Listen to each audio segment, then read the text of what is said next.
I could do this problem with the node voltage method, or I could do this problem. See you later, Anchor.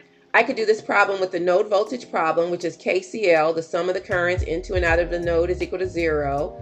So the node voltage method is KCL. But since I just did a KCL problem, and I'm not going to be live for long, and I want you to see a diversity of what I can do here, I'm going to do this problem using KVL, which states that the sum of the currents around a loop is equal to 0. This is called the mesh current method. This circuit has two meshes. This circuit has two loops or two meshes. The loops are actually labeled for you. And this circuit also has 1, 2, 3, 4 nodes. This circuit has 4 nodes and 2 loops. Loops are also called meshes. A loop can include other loops. A mesh cannot include another mesh. That is the difference. Thank you for liking, sharing. A super mesh is created when you have a current source between 2 other meshes.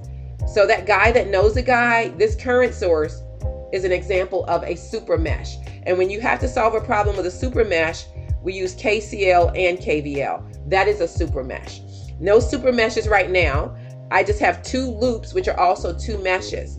But there are actually more than 2 loops in this circuit, that guy that knows a guy. That since you asked, let me make this more clear. I normally don't go into this level of detail because I don't know who's in the room and who knows what.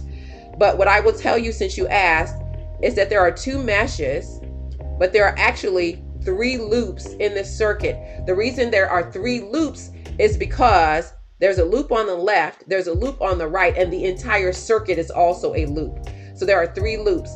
Benzone, there are 4 nodes because a node is a meeting point of circuit elements. So the first meeting point of circuit elements is at the bottom. That's 1 node.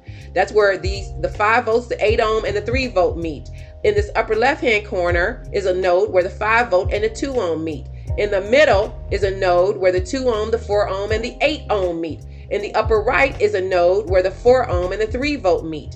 This is called an essential node because 3 or more elements meet there. It's called an essential node. This is called just a regular node because only 2 elements meet. When 3 or more elements meet at a node, it's called an essential node. When only 2 nodes meet there, 2 elements meet there, it's just a regular node. So the ground is an essential node, and V1 up here is an essential node, and the upper left and the upper right are just nodes. You're loving it. Thank you for hanging.